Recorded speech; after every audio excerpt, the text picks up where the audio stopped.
Hey everybody. I wanted to talk for a minute about, theosophy, theology, numerology, and this idea that somehow we can obtain this great answer through the study of religions through a particular viewpoint.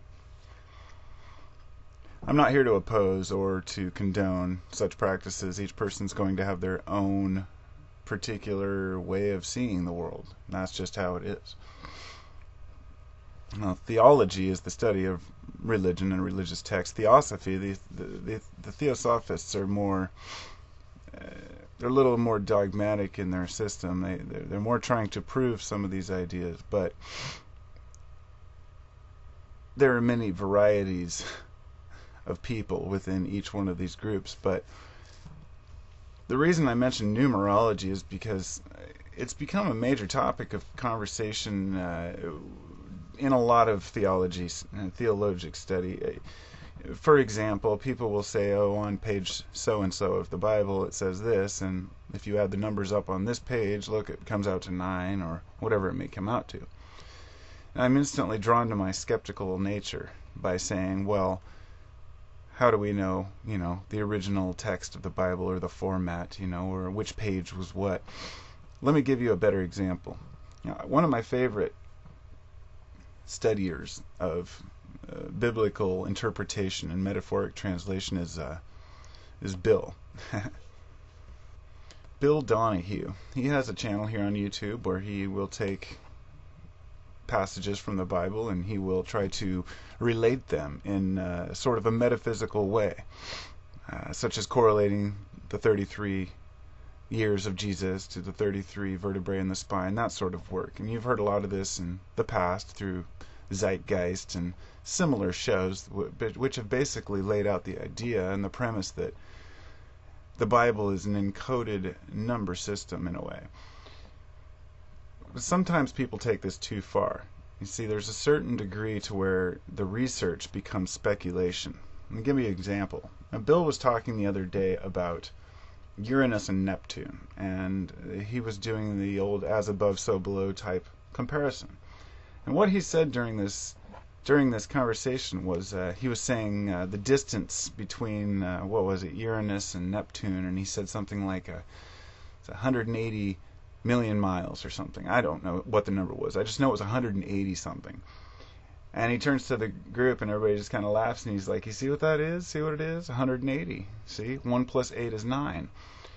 Well, instantly my heart sank because I realized that he was completely making shit up on the spot. It's not his fault. It's what we've been conditioned to do. When we see numbers and we're into numbers, we tend to find numbers that fit whatever we want. I see 33, 44 all the time. I don't doubt that the universe has some sort of a way of communicating with us through numbers, and that if we can understand that, it can help us to lead maybe a more organized life. It'd be like following our intuition. Don't go down that road, you might crash, and you end up, somebody else gets in an accident, and that could have been me, kind of thing. Well, with numbers, some people will say that let's say if you see 444 everywhere, that the angels are trying to speak with you, or 1111. And I go through these phases where I see these numbers. But I try very hard to keep my distance as far as to my interpretation of what they mean. Now, going back to this thing about Donahue, when he mentioned the 180,000 or 180 million miles between them, I could see in his eyes the excitement with that number. The reason why I was so skeptical is because I said, well, what does a mile have to do with anything? Miles did not exist in those days. Miles don't have any correlation to space. Miles are a created measurement by us. Now, to take this a different way, one could say, well, that we are if I go as far as to say this, that we are manifesting many of these numbers to come into existence through a suggestion, or that it's nature's way of communicating with us. And that's totally possible. I'm not going to doubt it. I'm not going to question to the point where I think that I know whether something's true or false.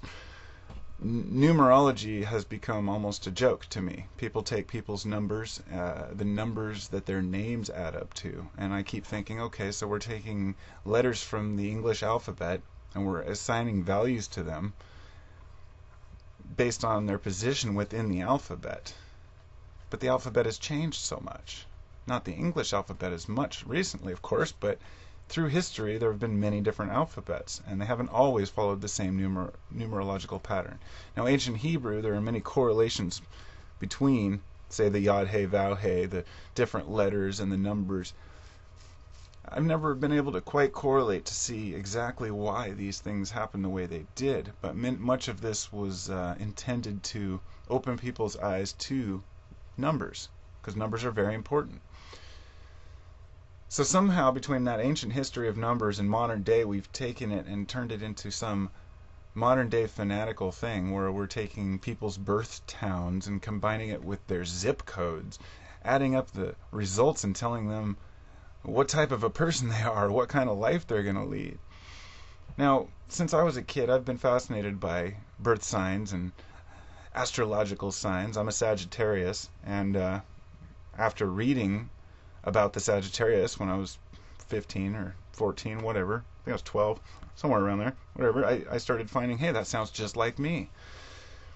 But of course, one might want to go farther and read all the other horoscopes and all the other signs to see if they correlate with those, relate. So I started to see that I didn't, and that I started to actually relate to some of this, that there was something to astrology, and I don't still know exactly to what degree there's truth to it, but I do see a lot of people around me taking modern day constructs and making it, well, solfeggio. Solfeggio tones are another good example. We're talking about the 639 hertz and the 563 or whatever it is. It goes on and on. I was very into solfeggio for a while, and then I started to find that the actual tones weren't even the original tones, that the frequencies were based on the hertz system. We have megahertz and hertz, and hertz wasn't alive when solfeggio supposedly came into play.